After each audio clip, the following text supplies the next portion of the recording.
Welcome back to the channel, guys. Today we have our trade target video. I know we're already one round in, but this is what the video is going to look like, and these are my trades for this week. So it's going to sound a little bit stupid, I know, but if you've been following my team and my YouTube, you know that my team is struggling. Obviously we have 0 trades left now, so we've run the gauntlet completely with our trades. What I had to do was I had to hold Langford for 3 weeks because I'm playing for league at this point. It's going to be a 3-week donut, but I'm okay with that. So what I did was I traded out Bianco and brought in Jaden Short. Now, my logic with this is because I think Short's at his bottom dollar right now. I think you could genuinely average over 110 for the rest of the season with Hooley being out. So that's my logic with that. And then when it comes to Zorko, I had Zorko. Zorko is gone. I traded him out for Dusty, and that freed up the cash to go Bianco to Short.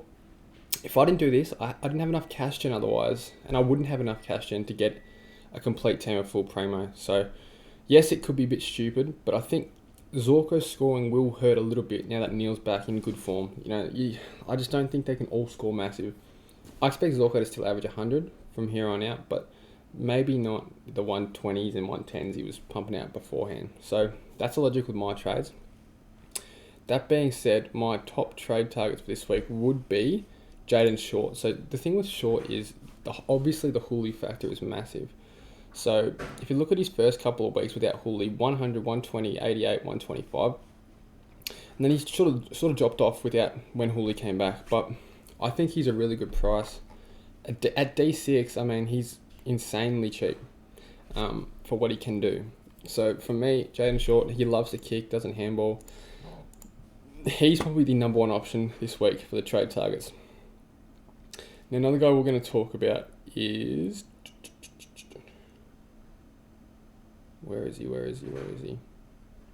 Cam Guthrie. So he's 502k, scored the 111 in round 17, and he's got a break in of 147. So he could probably break that. I know he's already played, but if you did bring in Guthrie, I think it's a really good option.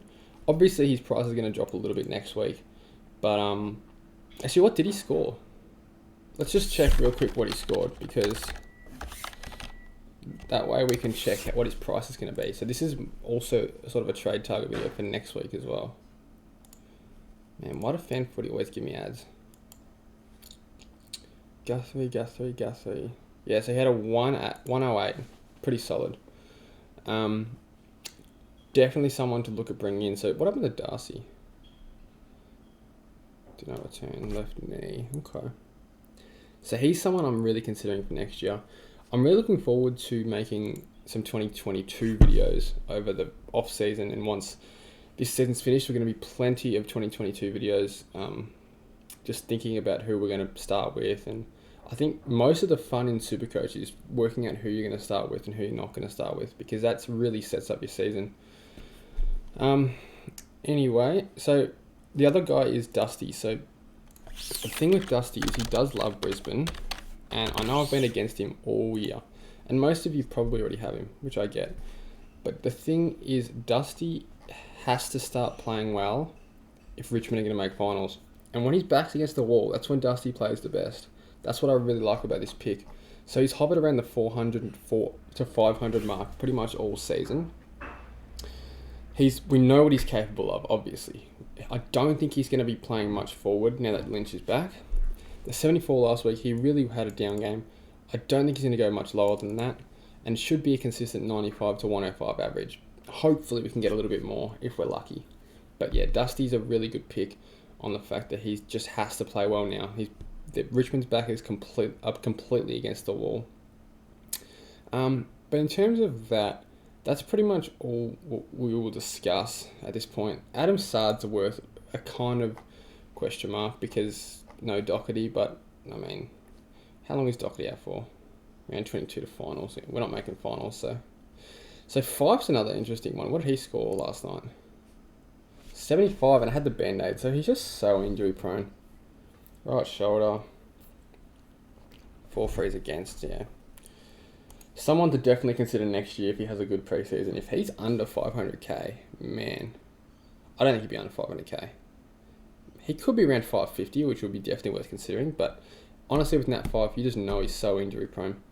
it's probably not worth going near him. Just, you're going to have to waste a trade on him. Patrick Cripps is 424k.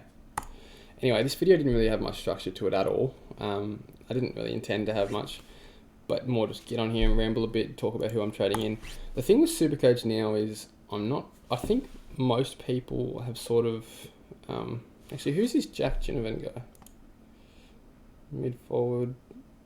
I think he's just a loophole. Yeah, I think it's sort of, we're all at the point where SuperCoach now, I mean, finals is coming up, but like our teams are pretty much done. There's not too much to discuss. We've just got to hope our primos, the players we've selected, hit some form and continue with good form, because we really have no option. And I think this year's been really hard to trade. The rookies have been terrible. I really can't even name one good rookie off the top of my head. That's how bad they've been, besides maybe James Jordan.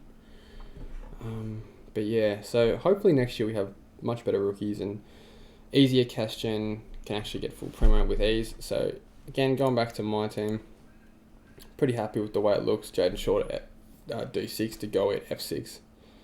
I would still bring De Goey in if you haven't already. I think he's a really good price for the role he's playing. He's a lazy player. It's weird. Like, on the weekend was the first time I watched him closely. And man, he's so lazy. He doesn't get to many contests. But he's a gun when he's there. That's the thing. Good around the ground, takes a lot of marks. You know, he's a gun player, just lazy. That's all. And yeah, hopefully Langford comes back for finals. If he doesn't, we're pretty much screwed. So, round 2021. Yeah. A bit of a worry, no doubt about it. But at this point, the season's in a bit of strife. If I have one injury, I'm pretty much going to lose my league. So, wait and see what happens. Hope for the best, and that's about it. It's about all we can do. Obviously going to take Dangerfield's score from last night, the 134. But that'll be it. Thank you guys for watching, and I'll see you in the next video.